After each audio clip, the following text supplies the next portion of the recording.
Welcome back, guys. Kitted out. I got my 2004 Chelsea kit before you ask. I'm not jumping on the Chelsea bandwagon now that Pulisic's killing it, that Lampard has stunned the world and has got him in Champions League form to qualify next season. A lot of arrivals. Listen, it's going to impact Christian. We'll get to Pulisic in future episodes, all right? Today I'm going to throw a little curve at you, all right? Not a curve ball like a pitcher, but like a Juninho Pernambucano free kick, all right? If you guys know who that is, all right? The French, playing for Lyon, the Brazilian set piece specialist. We could say Sinisa Mihailovic if you want, all right? We could say Roberto Carlos with his bend against France, but we're throwing a curve. That's the whole point. We started off talking about locks, about Chris Richards, and where I think he's at, about John Anthony Brooks, where I think he's at. Today we're going to do the exact opposite. I'm going to talk about guys, some new, some young, some old, some veterans. Bottom line, in my opinion, guys that need to be out the door. Out the door, never putting on the U.S. men's national team jersey on again because, guys, it has to have a special significance. It has to be, us getting to the next level. It has to be guys that fit the right profile. It has to be guys that are going to elevate us on all levels, okay? And there's just too many names out there being thrown out. There's too many guys that have had caps that, in my opinion, they just got to go, guys. They got to hit the road. Listen, these guys they may have amazing careers. They may have already had amazing careers, whether it's in Europe, whether it's in MLS. They may be great guys. I'm not knocking any of that. I'm just being real here. We want to take the next step. Some of these names that are on lists, some of these names that are out there in social media, some of these names that people are talking about, they just got to go. We got to move on, okay? I'm going to start off by giving you a little context on the position. So if we're talking about left backs, who are the best left backs in world football? I don't know what comes to mind. Marcelo, Jordi Alba, Alaba, Felipe Luis, right? Atletico Madrid ex-player that's at Flamengo now. Just smoothness on the ball. If we're talking, I don't know, historically over the last 10, 20 years, decades, Ashley Cole, Roberto Carlos. These are the profiles that I'm thinking about when you think about the elite left backs. Those types of qualities that they bring. Composure, technique, brains, quality service, comfort on the ball. Those are the qualities. So when you think about those type of left backs, then I'm hearing Anthony Robinson. If I had hair, it would be gone. I'd pull it all out, guys. Anthony Robinson. And I'm so happy for him on the human side and on the athletic side, on the sporting side, where he had a complication, had a heart problem. He's back on the field. He's killing it for his club, Wigan. Great for Anthony Robinson. We're talking about the senior men's national team and what that means and getting to the next level. This guy just doesn't have it. He is stiff. That's what I think about Anthony Robinson. He's just stiff. He can't even move. Yeah, he can run up and down the sideline. Yeah, he can get stuck on the tackle.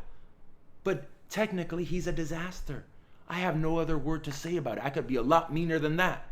Think about what the leadership, about Greg's vision of having outside backs that are composed on the ball so we can build out of the back. Outside backs that could even come inside into central midfield. Anthony Robinson in central midfield. What? No chance. Okay? There is no chance. I don't care about pedigree. I don't care that Leicester City wants some or Newcastle wants some or I don't care who wants him. AC Milan was going to buy him. None of that alters my line of thinking. Anthony Robinson has played 5 times for the U.S. men's national team already. 4 under the Dave Sarachan years. Once under Greg Berhalter. Once. Only one half of football before the CONCACAF Gold Cup. And I'm hoping that Greg Berhalter agrees with me and said I've seen enough, and then he whacked him from the Gold Cup roster and we haven't seen him since. Okay, I'm hoping that if Greg Berhalter has this idea that he wants to boss games, that wants to graduate, that wants to compete at the world's elite, and isn't just thinking CONCACAF, that there's no more Anthony Robinson. Okay, I'm not going to beat this drum any further. Anthony Robinson is not the solution, guys. All right? What is the solution? We'll get to that in future episodes when I go on the breakdown one by one. Today's not that day. Today's the guys that got to go. I'm going to go to the next guy at left back. Everybody's favorite punching bag, Daniel Lovitz. Okay? Great guy. Smart guy. I heard him on 12 Man's show not too long ago during quarantine. But he doesn't have the attributes to help us. And I think everybody's realized that. All right? Thank you very much for your service. Best of luck to you. If we go to the right channel, who are the best right backs in world football off the cuff? Alexander Arnold, Dani Alves, Joshua Kimmich, Philippe Lahm, right? A few years back in Bayern. Those are the guys that come to mind. Historically, Cafu. That's what I'm talking about when I want an elite right back. Again, same attributes. Comfortable on the ball, can project forward, can you get you quality service, combination play, sound, intelligent. And yeah, let's not forget, you got to make plays defensively too. We can't have guys that can't make plays, okay? So on the right channel, two names I'm going to throw out, and I'm not going to waste time going over their attributes or what's good about them or what's bad about them. Okay, Nick Lima, failed experiment. We wanted him to be the guy that comes inside because technically he's okay. He's not a solution. He's not going to graduate. He's not going to compete at the highest levels. Okay, best of luck to Nick Lima. I hope he has a great career. Same goes for the next guy, Aaron Herrera. Okay, from Real Salt Lake. Tough guy, can run, can tackle, stiff. He's not going to play. He's not the solution. He doesn't have the frame. He doesn't have the attributes Dani Alves does. He doesn't have what Joshua Kimmich has. Okay, hey, now do we have other guys like that? No, but let's take our very own, Serginho Dest. Is he Jordi Alba? No. Is he Alexander Arnold today? No. Listen, but at least he resembles those qualities. Listen, I don't care that he's playing at Ajax. I could be blindfolded and you could put James, Anderson. And I see this James Anderson on a Sunday at a park here in Santa Ana. And he has the attributes of Serginho Dest. I say I like that guy. If I see, Ben, give me a last name here. Ben Robinson. If it's Ben Robinson playing at the park and he has the attributes that Anthony Robinson has, there's no way, guys. Okay? And again, you're going to point the gun at me and say, Brian, who are you? What are you talking about? Listen, I know football. That's what I do know, okay? Whether it's youth, whether it's senior, whether it's international, whether it's club, I know football and I know profiles and I know attributes, okay? Nick Lima, thank you very much. Aaron Herrera, thank you very much. I've already named the other two. I don't want to say the name again, all right? If we think center defenders, center backs, the world's elite. I mean, Sergio Ramos, Varane, the center back pairing at Real Madrid. That's won Champions League after Champions League after Champions League. Just won La Liga recently. Virgil van Dijk, Champions League winner, Premiership winner. Smooth, right? We think of those guys. We think of, Aymeric Laporte at Man City. I've been hyping him up, how he plays out of the back, how he's a tough defender. These are the guys you think about, okay? So when we start talking about our center backs, Austin Trusty, I hear this name. I've seen him play for many years now, okay? I've seen him live. I've seen him in stadiums. I've seen him in training.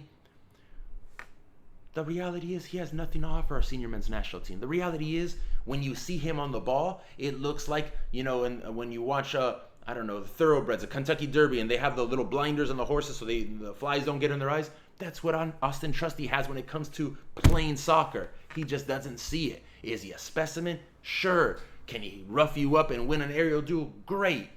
Have a great career. I have no doubt he's going to have a long career in this league. And he's been doing great at this level. But the international level is another beast.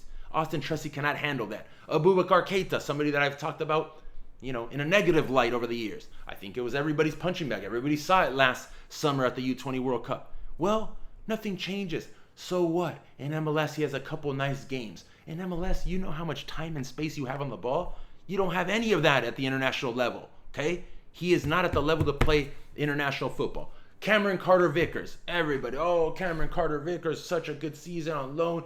He should be back at Spurs. He should get a chance with Pochettino. Pochettino knows what he's talking about, okay? He's a center back at the highest levels. Now he's coaching.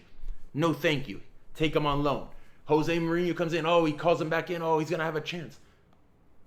No chance for him at those levels, okay? Those are the levels that we're talking about to graduate to the next level. And I don't care about pedigree. I don't care that Pochettino doesn't like him or Mourinho doesn't like him. He's just not the level. He's another one that's stiff. People say he's a ball-playing center back. No, he's not. Okay? He is not a ball-playing center back. Carter Vickers is never going to play under Pep Guardiola. End of story, all right? He does not have those attributes under pressure at the highest levels to play. All right? Thank you very much. Great guy, I'm sure. Great youth player. I've seen him for many years. Not at the level to graduate us at the senior men's national team. If we go to right center back, a veteran, somebody that I've known for a long time here, locally at the Galaxy, currently at Toronto, played in Mexico, Omar Gonzalez, past his prime. Thank you very much. He was there that dreadful night when we didn't make the World Cup in 2018. He's paid his dues. He's had his chance.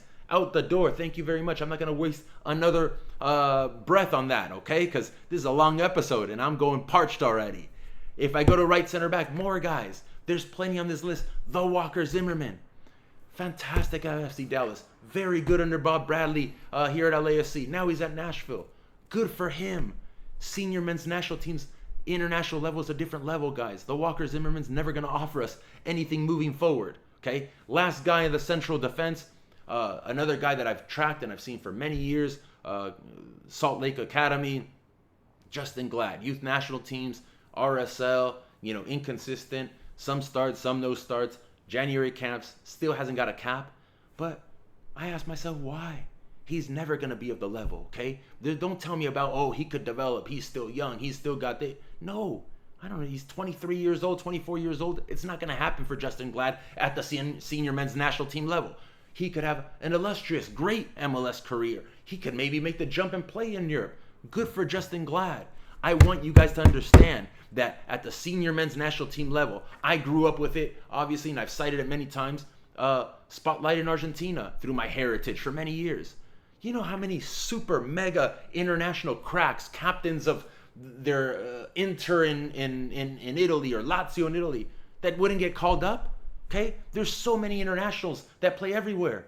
Doesn't mean you're good enough to represent. It doesn't mean you fit the profile of the type of soccer that the leadership that Greg Berhalter wants to play now. So these guys have got to go. They don't fit it. I'm telling you, they don't fit. They won't graduate us, and they don't fit the profile that Greg Berhalter wants. Okay? If we skip, I'm not even going to touch the midfield today, guys, because we're going to go over many, many midfielders and break them all down episode by episode. I'm going to skip to the forward line because we have some shockers.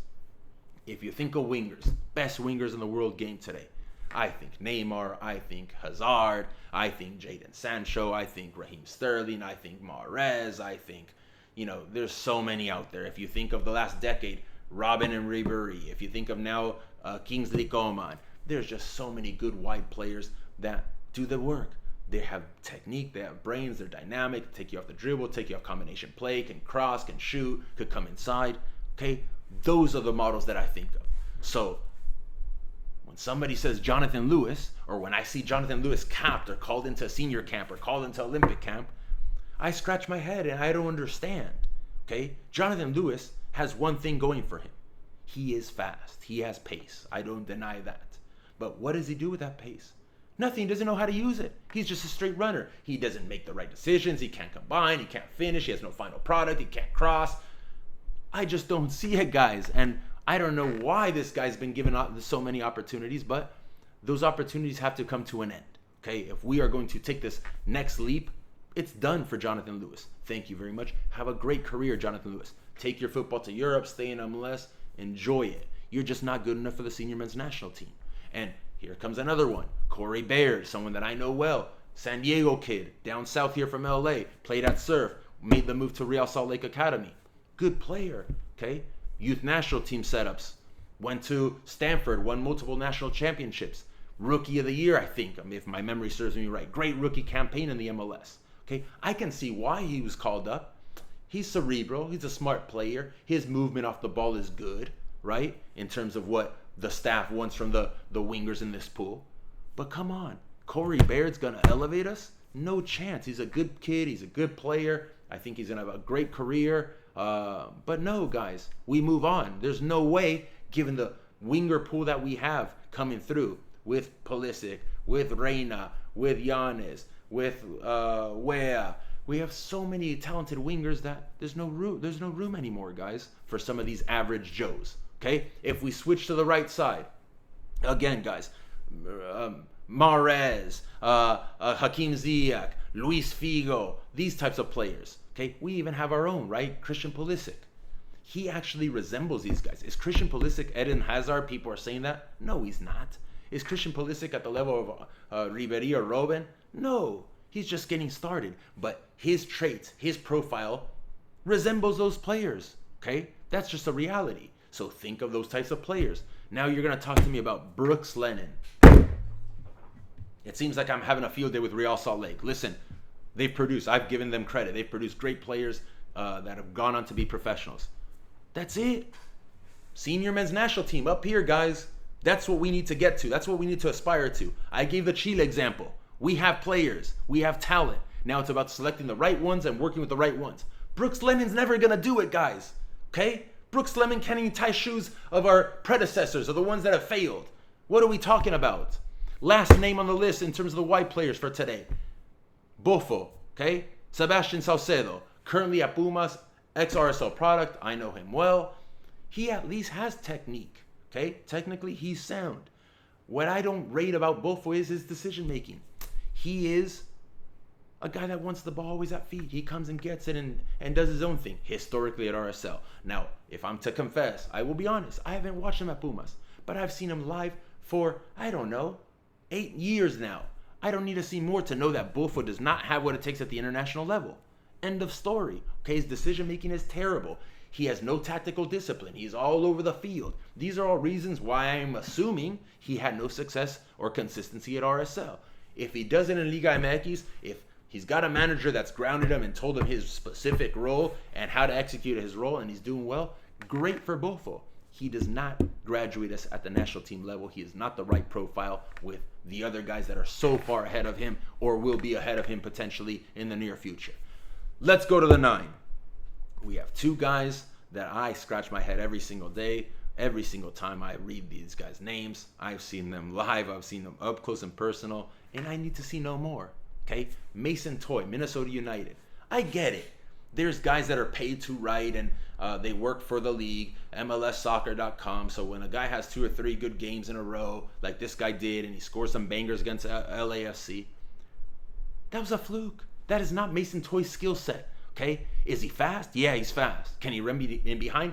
Great. He could run behind. He doesn't know how to run, but he could run in behind with his pace. Running behind what?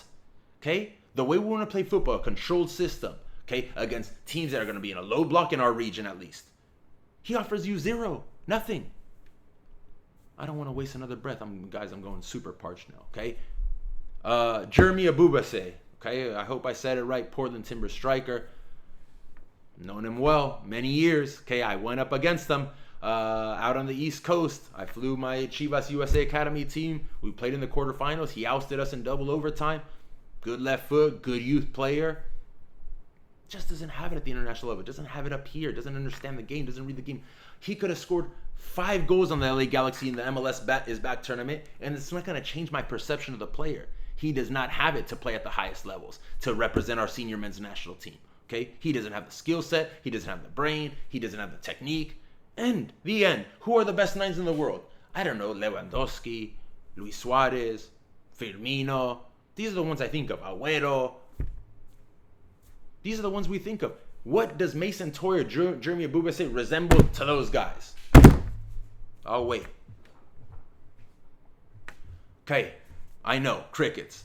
Last guy on the list, a guy that has, again, put in a shift, has been around the national team since Klinsmann's days to Bruce's days, even now is getting his fair share with Berhalter, played for Berhalter in Columbus. I'm talking about Gyasi Sardes, okay? A guy that's very near and dear to me. I've known him well. He was excellent with our youth at the LA Galaxy in terms of taking them under his wing, being a leader, being a role model. He's just a super sweet human being, okay?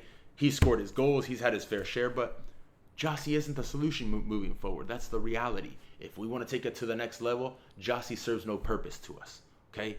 Again, great career. I think he's going to continue to have a good career here.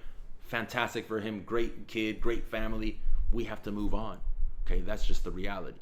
I don't know what other way to say it, guys. There's so many other names that I've not said intentionally today that we may break down a little bit further down the line when I go player for player. But these 17 names just offer us nothing going forward. Okay, we have better. Okay, oh, who's better at the 9? Listen, I'll take Timo Weah at the 9. Okay, he's dynamic. He's mobile. He can finish. He's competing at a high level. I'll take Josh Sargent. We have Sebastian Soto. We have so many different types of profiles. Jesus Ferreira. Give me any of those guys. Not the ones that I named today, okay? We're a work in progress. We have 2.5 years to the Qatar World Cup. I don't even talk about qualifying because we are going. That's what the fan base needs to understand. No matter what, we are going, okay?